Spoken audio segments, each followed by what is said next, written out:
근데 오른쪽 지금 기사 보시면 청약 당첨되면 5억 로또라고 나잖아요. 5억 정도면 사실 로또라고 해도 괜찮겠죠. 그리고 얘는 없어지는 게 아니라 쭉 커갈 자산이기 때문에 충분히 로또라고 할 만할 것 같습니다. 또 다음 문제입니다. 여기 면적별 잠실 레미안 아이파크 최소 당첨 점수 몇 점일까요? 69점. 네, 맞습니다. 얼마나 어려운 점수인지 한번 제가 보여드릴게요. 보시면 가점 총점이 84점이에요. 84점 만점인데요. 무주택 기간 15년 이상 무주택이신 분이 32점을 가져갑니다. 만점이고요. 그다음에 저축 기간이 15년 이상, 청약 저축을 이제 만든 지 15년 되셔야 17점 만점을 가져가실 수 있습니다. 이걸 기본적으로 전제로 깔고, 그다음에 부양가족, 여기 4인 가족 이상이신 분들 있으신가요? 요즘 4인도 잘 없거든요. 저희 집은 5인이지만. 네. 근데 배우자 포함해서 자녀 2명이 되는 4인 가족이 되어야 여기 보시면 20점을 받을 수 있어서 69점이 됩니다. 그러니까 강남권에 입성하시려면 최소한, 최소한 자녀 2명이 있는 가정이어야 이게 도전을 해볼 수 있는 그런 지금 청약이 되어 버렸습니다. 그 이유가 아까 말씀하신 것처럼 그 로또 청약이기 때문에 안전마진이 그만큼 크기 때문에 그런 거라고 보시면 좋을 것 같고 69점을 좀 기억해 주시면 좋을 것 같아요.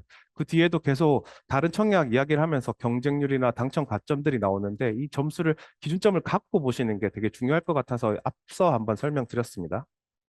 이 제 경험입니다. 로또 청약 경험이라고 하긴 좀 민망하지만 2019년에 저는 이제 청약을 해서 당첨이 된 경험이 있고요. 2019년에 이 분양가가 5억 7천이었습니다. 5억 7천에 분양을 했고 22년 11월에 입주를 했는데 전세가를 5억 6천에 맞췄습니다. 5억 6천에 맞췄고 투자금이 그러면 1,000만 원 들어가게 되잖아요. 그러고 나서 지금 현재 24년 12월 현재 이 단지의 매매가는 한 호가 기준으로 한 10억 정도 하고 있고요. 전세가는 그대로 지금 유지되고 있는 상황입니다.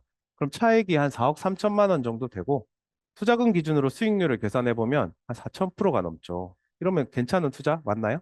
네, 괜찮은 투자, 로또 투자라고 말할 수 있는데요. 반전이 있습니다. 제가 이거 제 자랑하려고 이걸 넣진 않았겠죠. 이 단지의 경쟁률표입니다. 보시면 미달된 타입도 있고요. 1대1 된 타입도 있고요. 심지어 이게 공공분양이었어서 저 같은 경우에는 특공으로, 다자녀 특공으로 지원을 했었습니다. 특공은 다 미달이었어요.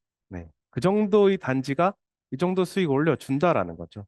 이 차이를 만드는 건요. 제가 청약에 대해서 관심이 있었고, 공부를 했었고, 또 어디를 전략적으로 접근하는 게 나한테 최대의 수익을 줄 수 있는지에 대한 고민이 있었기 때문에 이런 미달나는 단지를 과감하게 넣을 수 있었던 거죠.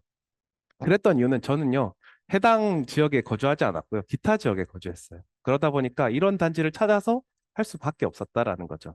여러분들은 오늘 청약 전략에 대해서 좀 공부를 하시면 이런 단지에 대한 희망을 가질 수 있겠죠? 오늘 좀 잘 들어주시면 감사하겠습니다.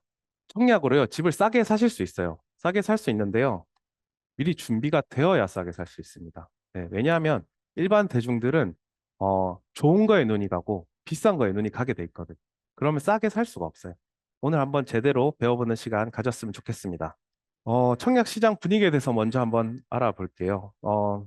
지금 현재 청약 시장은요, 아시는 것처럼 26년부터 지금 전에 없는 공급 절벽이 시작되고 있다라는 걸 딱 그래프만 보셔도 아시겠죠. 혹시나 모르시는 분들을 위해서 이 빨간 선이 있는 거 뭔지 모르시는 분들 있을까 설명드리면요. 이 빨간 선은 적정 수요입니다. 적정 수요. 서울에 한 해에 이 정도는 공급이 되어야 부동산 시장이 안정된다 정도의 수치로 보시면 좋을 것 같고요. 이걸 구하는 방법은 서울 인구에다가 0.5%를 곱해서 이 수치를 만들어내게 됩니다. 뭐 절대적인 건 아니고요. 그냥 요 정도 참고선 정도로 보시면 좋을 것 같고, 이 참고선 기준으로 봤을 때도 지금 최근 계속 몇 년간 그 적정 수치를 못 채우고 있었고, 앞으로 내후년부터는 더 정말 갭이 크게 되죠. 전례 없는 공급 절벽인 시기고요. 유튜브에서 공급 이야기만 쳐보시면 다들 아실 거예요. 네, 지금 공급 절벽 이야기가 엄청 나옵니다. 제가 혹시 서울만 그런가 해서 조금 넓게 살펴봤어요. 수도권 인천까지 포함해서 살펴봤는데요. 이 결과가 별로 달라지지 않았습니다. 2026년부터 정말 적정 수요 대비해서 한참 모자란 공급이 지금 계획되어 있고요. 3년 법칙 들어보셨죠? 3년 동안 공급이 적정 수요보다 줄게 되면 3년 이후에 그 전세가가 폭등할 수 있다라는 그런 부동산 법칙이 있습니다. 이 반대의 경우도 적용이 되고요. 지금 그런 상황이다라고 합니다. 아까 유튜브 잠깐 말씀드렸는데요. 전세 폭등 말고 반대로 적정 공급이 지금 있다라고 말씀하시는 분들이 주로 하는 이야기가 바로 이겁니다. 정비 사업 혹은 3기 신도시가 있다. 그거는 공급이 안 잡혀서 그렇다라고 말씀하시는 분들이 있습니다. 그런데요, 제가 어떤지 저 한번 조금 더 깊게 살펴봤어요.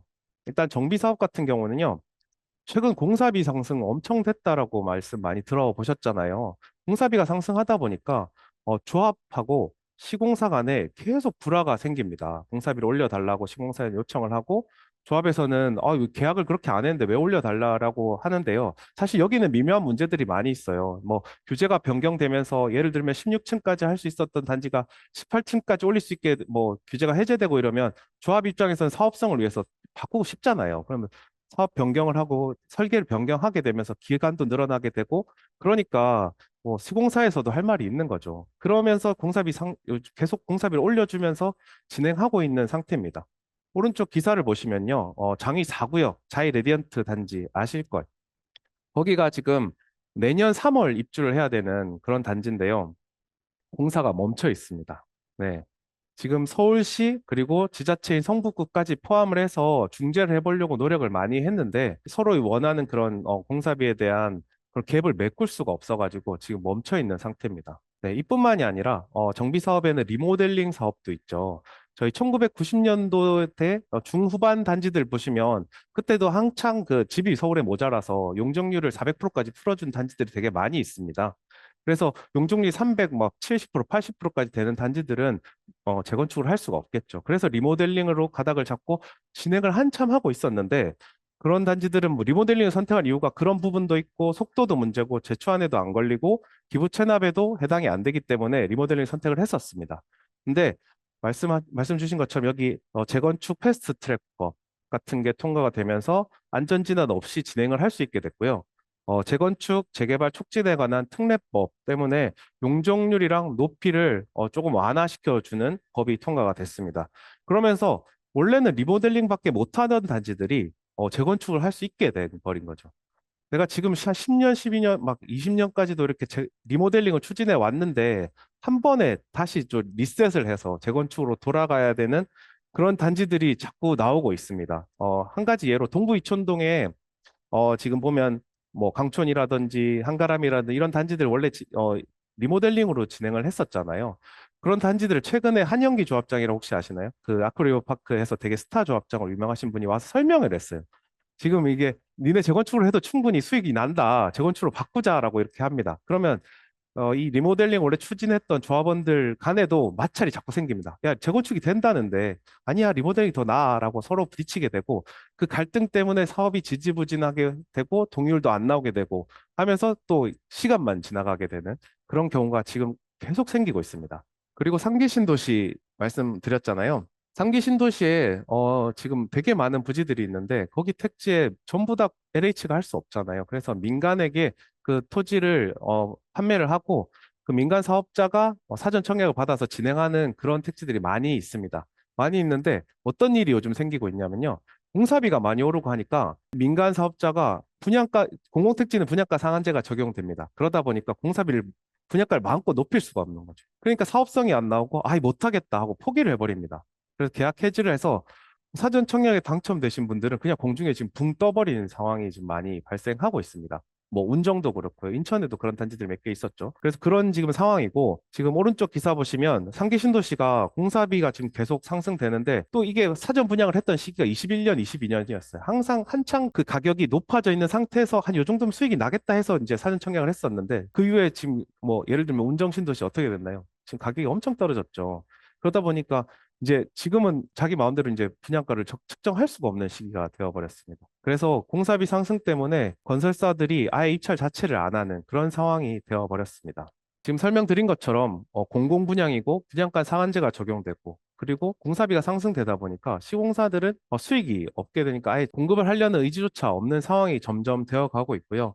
이런 공급 지연들이 누적되고 있다라는 걸 요즘은 불인이분들도 다 아십니다. 네. 그래서 그 불안은 점점 가중되고 있는 상황이다라고 말씀드리고 싶고요. 다음은 이제 분양가 이야기를 해보려고 해요. 저도 이거 보고 조금 너무 재밌는 자료라고 해서 들고 와봤는데 10년간 전국 아파트 분양가가 938만 원에서 1755만 원으로 한 두 배 정도 상승했습니다. 놀라시는 분들인데 사실 놀랄 게 아닌 게 자본주의에서 네, 인플레이션을 감안했을 때 10년에 한 두 배 정도는 그냥 평균 정도인 것 같습니다. 근데 다음 자료를 보시면요. 서울 이제 아파트 평균 분양가가 어떻게 바뀌었는지 한번 보시면 좋을 것 같아요. 똑같은 2014년에 1,893만 원 정도였던 가격이 2023년까지는 3,500만 원 정도로 한 두 배 정도 상승했습니다. 네, 그래서 평균적인 상승을 보였다라고 볼 수 있는데요. 2024년까지 포함된 자료를 보면 어떻게 돼 있죠? 그 10년간 상승한 한 1,600만 원 정도의 그 상승치보다 1년간 상승한 그 치가 2천만 원 정도로 훨씬 많다라는 거죠. 지금 최근 올해 그 분양가 폭등이 나올 수밖에 없었던 이유가 이런 부분에 있었던 것 같습니다. 이런 게 다 공사비 때문인 것 같고요. 이 단지들 아시죠? 안양의 15억이야.